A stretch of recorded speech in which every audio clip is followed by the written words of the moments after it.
minute since I've done a Wellness Wednesday, so I thought I would pop on here.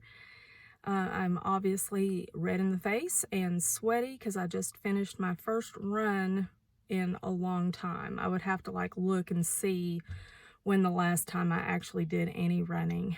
I am listening to the greatest podcast. So if you're like me, overweight, not 20 anymore, think you can't run, I recommend the Not Your Average Runner podcast. It's been very motivational to me. And so before I started listening to this podcast, I would have said, well, I ran, but I did walk. But she's saying, if you run, you're a runner, full stop. Even if you take walk breaks, you're still running. And so I decided to take that to heart. And when I record it on my Fitbit, I choose run. If I do any running at all, it's a run. So basically the topic today is accountability. It's so important for us to be accountable in our wellness journey. And that's why I do these videos. And I apologize that I haven't been on in quite some time. Life has just gotten crazy. But I wanted to talk about accountability for a few minutes because a lot of people think, well, if I get a partner to run with, or if I get I post it all over Facebook or social media, or I write it down or whatever, and I'm accountable to another person, then I'll get it done. And that's true to an extent. If you've got people in your life that are willing to be your accountability partner, who are willing to call you out, if you share it on your Facebook and you say, if you all don't see me post that I ran or I walked or I went and lifted weights or I did yoga or whatever the thing is that you're wanting to be accountable for, if you put it on there and you ask people, call me out if you don't see me posting about this, and they do, then maybe you'll be more likely to go out and do the thing. But the most important person that you need to be accountable to, the only person that can hold you accountable is, you've guessed it, you. So the person that you need to be accountable to is you. You are worth it. You are your best friend. You are the person that you say, call me out if I haven't done it. And you need to be the person to call yourself out if you haven't done it. This does not mean shaming yourself if you don't do the thing, because that gets you nowhere. You really need to be kind and compassionate with yourself, just as you would be with any other person that asks you to call them out. So be kind to yourself, but be accountable. Keep a journal, keep a log, write it down in your phone, whatever works best for you, whatever your planning and accountability strategy that works the best for you, do that. I think I have mentioned in previous videos, but if I haven't, I will mention it now. I am very sticker motivated, friends. I have been a happy planner for I couldn't tell you how long, and I have been a paper planner since junior high school. I had one of those little Mead weekly planners, and that's what I planned in starting in junior high school, because if I don't write something down, the cognitive dysfunction that comes along with fibromyalgia, yay, yet another thing on the shrine of vilification of fibromyalgia.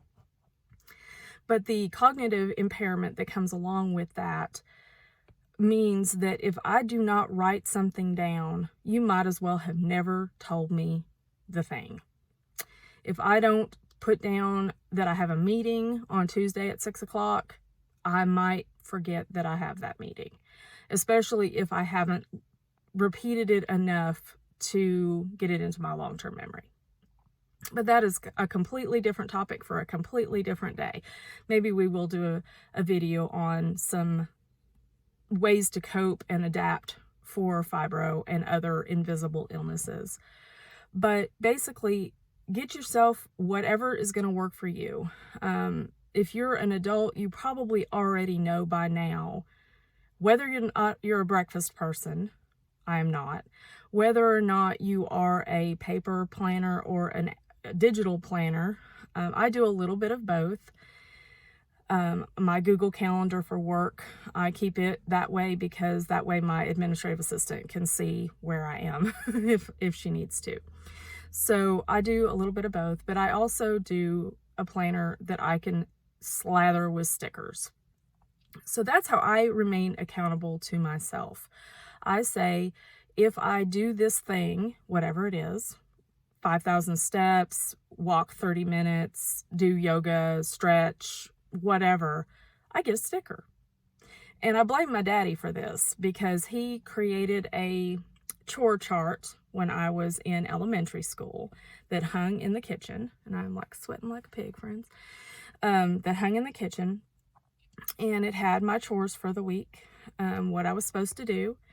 And if I did the thing, he gave me a foil star. And so I started out from a very early age being sticker motivated. So I really love opening my planner and seeing I earned a sticker for that day. And the days that I don't, it like glares out at me like, okay, let's make the goal next week to not have any blank spots. Do the thing every day that I've set as my one thing to do that day. So however you see is a way to make yourself accountable to yourself, whether it's stickers, whether it's getting a new pair of shoes, whatever reward system works for you that isn't related to food, friends. I know for myself, rewarding myself with food is how I got to be 300 pounds. I am thankfully no longer 300 pounds. I'm nowhere near where I want to be. But rewarding myself with food was part of how I got to that weight. And so I have had to learn how to reward myself with things that are not food. Like going and getting a manicure done or a pedicure, getting a sticker book, getting, a day to myself where I don't have to do anything or talk to anybody. That for an introvert is like the best reward ever. Saving up, and having longer term goals and bigger rewards like an hour massage or a day at the spa or a weekend in a cabin. You have to know what is going to be most motivational and rewarding to you. And so as a reminder, the only person that you can be accountable to is you. The only person that you should hold you accountable is you.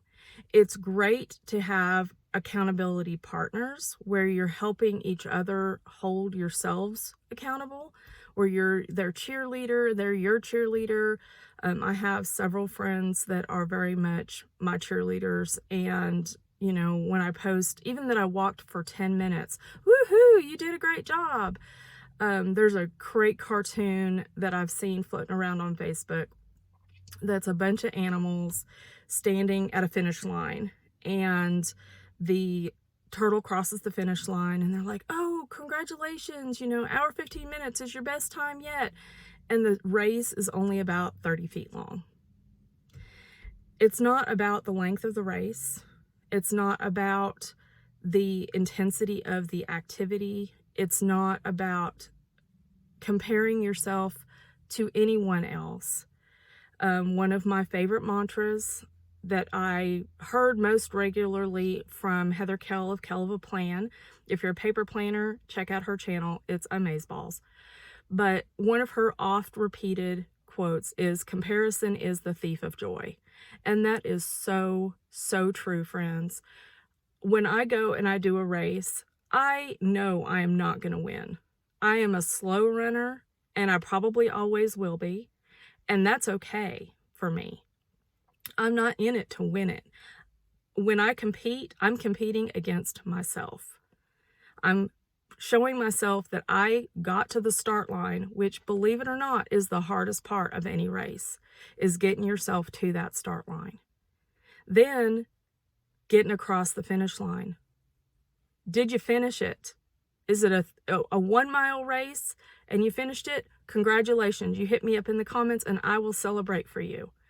If it's a 100-yard dash and you finished it, that was a goal that you set, hit me up in the comments and I will celebrate with you. Whatever the thing is that you have set your goal to do and accomplished it, and you want somebody to cheerlead for you, hit me up in the comments and I will totally cheer for you. You lost like 1/100 of a pound? Woohoo, good for you, because that's progress. And even in the babiest of steps, even if all you feel up to because of your mobility, because of your weight, because of your health, if all you feel up to is walking back and forth across your living room twice, hit me up in the comments, say I did it, and I will cheer for you, because everybody needs someone to cheer for them, even if it's a stranger on the internet. So I am proud of each and every one of you for going out and doing the thing, whatever that thing is. You set your goal, you went, you did it. Congratulations. And so with that, I will close, and I just want to remind you all to be happy and be healthy and be you. Until next time, bye-bye.